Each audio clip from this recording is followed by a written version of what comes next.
L'examen clinique.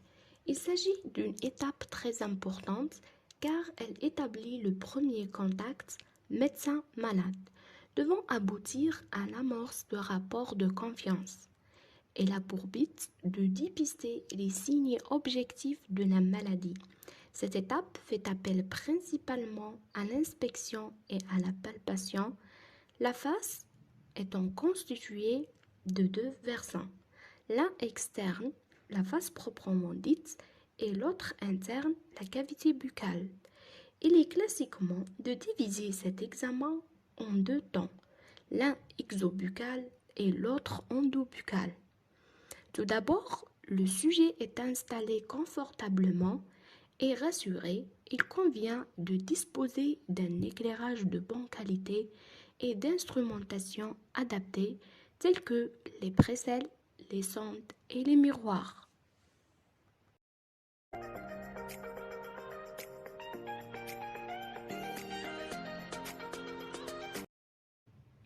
La phase 1, l'inspection et la palpation de la face. Lors de l'inspection extra-orale, le praticien recherche toute anomalie, asymétrie de visage, présence d'une tuméfaction, présence d'une cicatrice ou bien d'une fistule cutanée, ou bien d'un hématome ou d'un piercing. Le praticien complète l'examen extra-oral par une palpation en plusieurs étapes. L'examen débute par la palpation des tissus mous de la région labiale. Il se poursuit par des régions, celles de sous-orbitaires, géniennes et masséteriennes, et se termine par la palpation de la région sous-mandibulaire.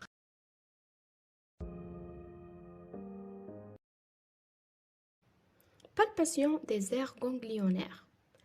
Le praticien recherche les adénopathies par palpation des aires ganglionnaires cervicales en évaluant précisément leur situation et leur consistance.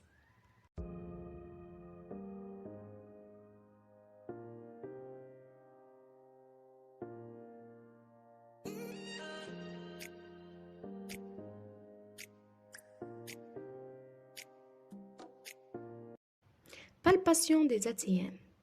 La palpation des articulations temporomandibulaires est réalisée en plaçant les doigts sur les condyles mandibulaires afin de mettre en évidence d'éventuels claquements ou réseaux articulaires lors de l'ouverture ou la fermeture buccale.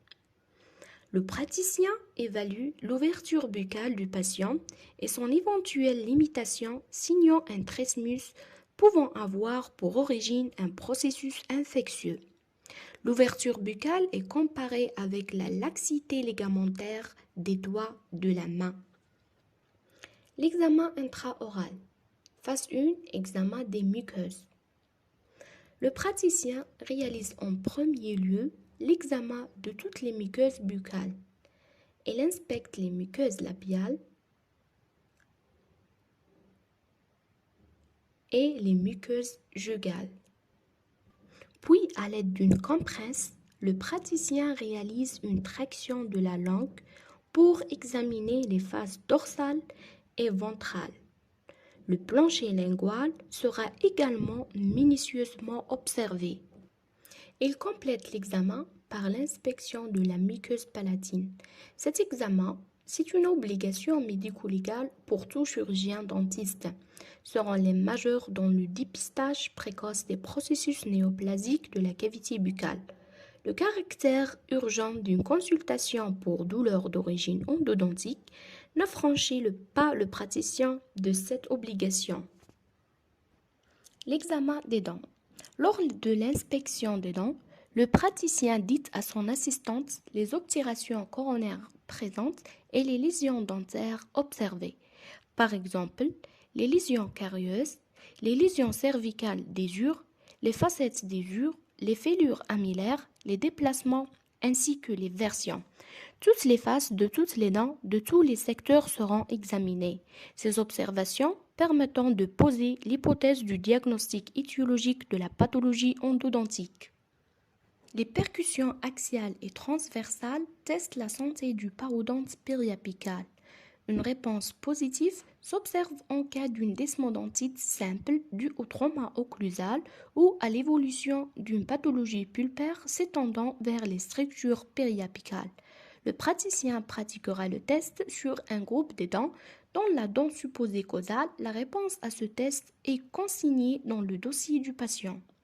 La mobilité des groupes de dents est mesurée afin d'évaluer si la dent supposée causale a une mobilité supérieure aux dents adjacentes. Ainsi, un diagnostic différentiel peut être posé entre une origine parodontale ou endodontique ou traumatique. La palpation. Le praticien effectue une palpation des tables osseuses externes et internes, notamment en regard de la région apicale. Cet examen est couplé à une percussion axiale pour renseigner sur l'absence de la corticale osseuse. Le praticien procède à la palpation bilatérale du sinus en position bouche fermée relâchée. L'absence du signe sinusien se traduit par une résistance indolore. Le sondage parodontal. Le sondage parodontal teste la qualité de l'attache épithélio-conjonctive. Il s'effectue en 3 points minimum sur chaque face.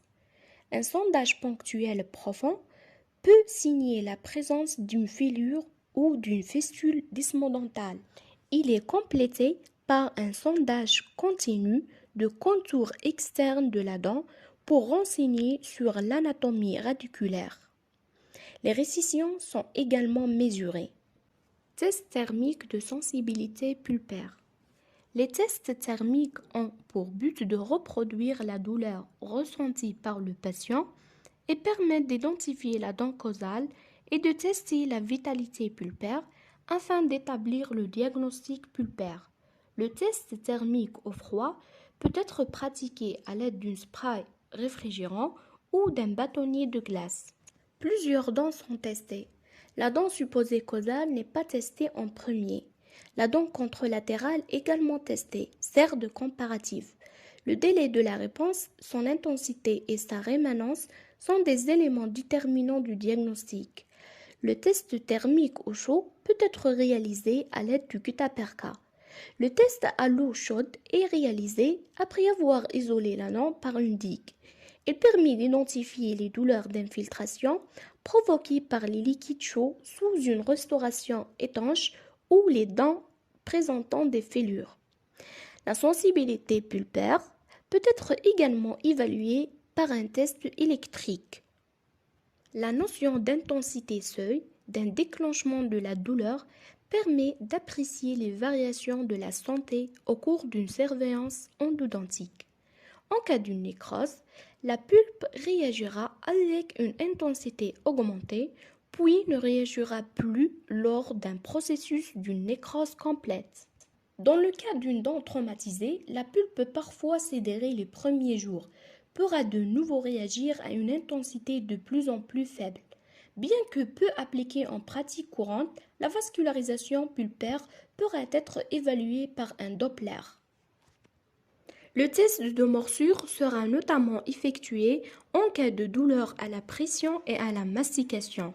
Il est réalisé au moyen d'infense couronne ou coton-tige, cuspide par cuspide en cas de dent pluricuspidée. La douleur à la pression peut être le signe d'une fracture coronaire ou coronoradiculaire.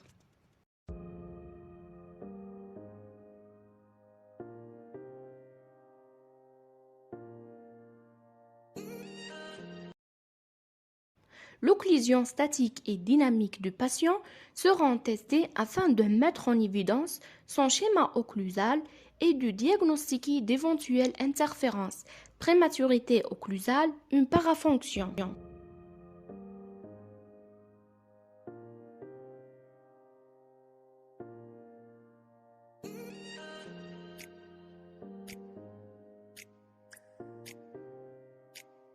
Les fêlures coronaires peuvent être mises en évidence par translumination, une source d'une lumière froide ou d'une lampe à photopolymériser. est placé derrière la face à observer. La lumière est déviée en regard de traits du fêlure. Les traits de fracture, notamment de la région cervicale, peuvent être visualisés après induction de coloration de bleu de méthylène.